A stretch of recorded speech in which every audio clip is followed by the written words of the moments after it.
Assalamualaikum warahmatullahi wabarakatuh.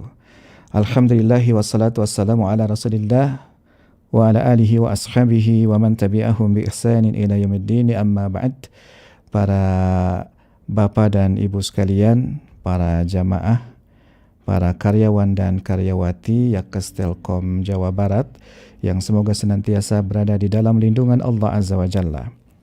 Kita berada di pertemuan yang ke-6 ya. Kita berada di pertemuan yang ke-7. Insya Allah kita pada pertemuan yang ke-7 ini akan membahas tentang rukun-rukun puasa. Rukun puasa sebetulnya hanya ada 2 saja ya. Yang pertama adalah niat.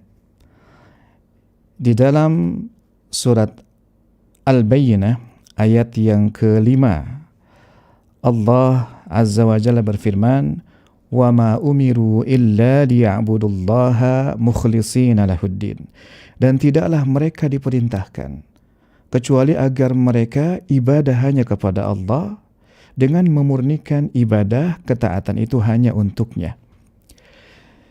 Saat kita membahas masalah niat, maka yang perlu kita perhatikan adalah apa yang dimaksud dengan niat itu sendiri. Karena kalau kita tidak faham maksud daripada niat, maka kita pun mungkin tidak akan bisa melaksanakan niat itu sendiri ya. Atau orang salah kaprah di dalam melaksanakan niat tersebut. An-niyah yang biasa kita terjemahkan sebagai tujuan, maksud ya, keinginan, itu adalah suatu maksud, suatu keinginan yang letaknya ada di hati. Setiap orang melakukan ibadahnya maka tidak akan pernah diterima oleh Allah Azza wa Jalla sampai ibadah itu diniatkan hanya untuk Allah saja. Maka ada 3 hal ya yang perlu kita perhatikan baik-baik saat kita berniat melakukan suatu amalan ibadah. Yang pertama adalah kita harus meniatkan bahwa apa yang kita lakukan itu adalah ibadah. Bukan sekedar rutinitas semata, bukan sekedar suatu kegiatan yang sifatnya sekedar budaya atau rutinitas begitu saja, enggak. Ya, kita harus memaksudkan bahwa itu adalah suatu ibadah. Agar apa? Agar kita dapat pahala dari Allah Azza wa Jalla. Kemudian yang kedua, kita mesti memaksudkan bahwa itu ibadahnya adalah untuk Allah. Ya.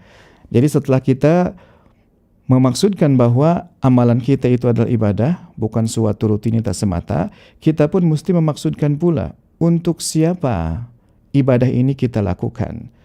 Karena terkadang manusia melakukan suatu amal ibadah atau amal perbuatan, tapi maksudnya adalah demi kepentingan-kepentingan yang lain. Entah untuk harta, entah karena memang untuk kekuasaan misal ya, atau demi mendapatkan hal-hal yang sifatnya duniawi lainnya. Nah, ini membuat suatu amalan akan sia-sia di hadapan Allah Azza wa Jalla dan tidak akan dibalas oleh Allah Azza wa Jalla. Nah, kemudian yang ketiga, disebut kita berniat untuk Allah adalah saat kita memaksudkan suatu amalan sebagai bentuk aplikasi dari ketaatan kita kepada Allah Azza wa Jalla. Kan kita memang diperintahkan ibadah itu oleh Allah. Ya, tadi wa ma umiru illa liya'budullaha.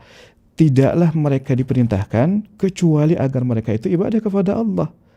Dan di dalam ayat yang lain, di dalam surat Adz-Dzariyat ayat 56 Allah berfirman, "Wa ma khalaqtu jinna wal insa illa liya'budun." Dan tidaklah aku menciptakan jin dan juga manusia kecuali agar mereka ibadah kepada aku.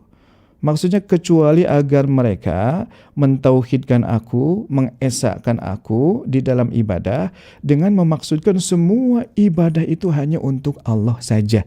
Nah, itu adalah misi atau tujuan kita diciptakan oleh Allah Azza wa Jalla. Jadi perhatikan yang 3 tadi ya para jemaah sekalian. Pertama, maksudkan itu sebagai ibadah. Yang kedua, maksudkan bahwa ibadahnya itu adalah untuk Allah. Yang ketiga, niatkan bahwa apa yang kita lakukan itu adalah sebagai bentuk ketaatan kita atas perintah Allah Azza wa Jalla.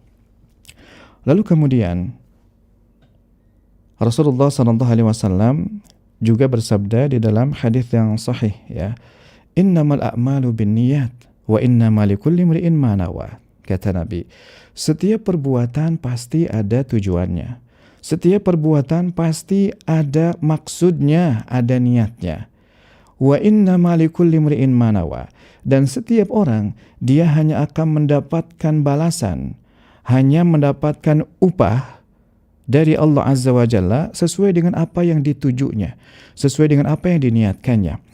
Rasulullah SAW memberikan contoh, ya. Faman kanat hijratuhu ilallahi wa rasulihi fahijratuhu ilallahi wa rasulihi. Maka siapa yang dia hijrahnya kepada Allah dan Rasulnya, maka hijrahnya adalah karena Allah dan Rasulnya. Wa man kanat hijratuhu lidunya yusibuha aw imra'atun yatazawwajuha fahijratuhu ila ma hajara ilaihi. Dan barang siapa yang hijrahnya karena dunia yang ingin dia dapatkan atau karena seorang wanita yang ingin dinikahinya, maka itulah yang dia tuju. Hijrahnya bukan karena Allah dan juga Rasulnya. Dan kemudian karena kita sudah tahu bahwa niat itu mahalluha al-qalbu, tempatnya adalah hati, maka tidak perlu kita melafazkan, mengucapkan maksud kita, karena Allah sudah mengetahui, ya, maksud yang ada di dalam hati itu. Makanya kalau kita buka misalkan buku-buku hadis yang manapun itu tidak akan pernah didapati redaksi niat yang diajarkan oleh Nabi SAW ataupun para sahabat, tidak, ya. Entah itu niat untuk berpuasa, entah itu niat untuk sholat, niat misalkan untuk sodakoh, nggak ada. Sementara kata Nabi, innamal a'malu binniyat. Setiap perbuatan itu pasti ada niatnya. Wa innamal likulli imri'in ma nawa. Sedangkan setiap orang hanya akan dibalas sesuai dengan apa yang dia maksudkan. Jadi bukan hanya puasa, bukan hanya sholat yang tidak akan diterima oleh Allah saat kita tidak berniat. Sodakoh pun sama. Kalau kita sedekah, ya, besar ataukah kecil, banyak ataukah sedikit, kemudian kita tidak berniat, maka tidak akan diterima oleh Allah Azza wa Jalla. Atau haji kita, umroh kita, thalabul ilmi kita, birrul walidaini kita, itu tidak akan diterima oleh Allah kalau tidak berniat. Tapi pernahkah saat kita misalkan ingin bersedekah, kita mengatakan, ya, aku berniat bersedekah sebanyak 10.000 rupiah sebagai bentuk ketaatan saya kepada Allah. Kan gak seperti itu. Atau saya berniat datang ke majelis ilmu dengan maksud mengangkat kebodohan saya dan supaya saya bisa mengerti syariat dan mendapatkan pahala. Kan gak begitu. Maka cara berniat itu sama sebetulnya untuk seluruh ibadah. Yang penting hati kita ini punya kesadaran yang sempurna. Kita itu ingin melakukan apa? Dan yang kita lakukan itu dimaksudkan untuk siapa? Untuk Allah atau untuk kepentingan diri. Nah, itulah yang namanya niat. Kemudian di dalam hadis yang sahih, ya, yang diriwayatkan oleh Imam Abu Dawud dan yang lainnya, Rasulullah SAW bersabda, "Man lam yajma'is siyama qabla al-fajri fala siyama lahu." Siapa yang tidak berniat puasa sebelum terbit fajar, maka tidak ada puasa baginya. Artinya puasanya tidak sah. Ya, ini berlaku untuk puasa fardu atau puasa wajib. Adapun puasa sunnah, maka tidak mengapa, ya. Kita baru berniat misalkan jam 8 pagi atau zuhur atau asar, nggak masalah.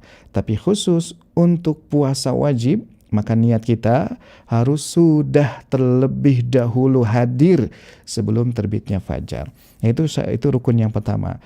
Adapun rukun yang kedua adalah menahan diri dari segala macam rupa yang membatalkan puasa, ya. Dari semenjak terbitnya fajar sampai tenggelamnya matahari. Di dalam surat Al-Baqarah ayat 187 Allah berfirman, "Wa kulu washrabu hatta yatabayyana lakumul khaytul abyadu minal khaytil aswadi minal fajr." Makan dan minumlah kalian sampai jelasnya benang yang putih dari benang yang hitam, yaitu fajar. Nah, jadi kita tetap diizinkan untuk makan dan minum selagi fajar belum terbit. Maka saat fajar telah terbit, yaitu berbarengan dengan masuknya waktu subuh, kita sudah wajib imsak, ya, menahan diri dari makan, dari minum, dari jima, dan hal-hal yang lain yang bisa membatalkan puasa kita. Para jemaah sekalian, demikian yang bisa saya sampaikan, mudah-mudahan bermanfaat. Wassalamualaikum warahmatullahi wabarakatuh.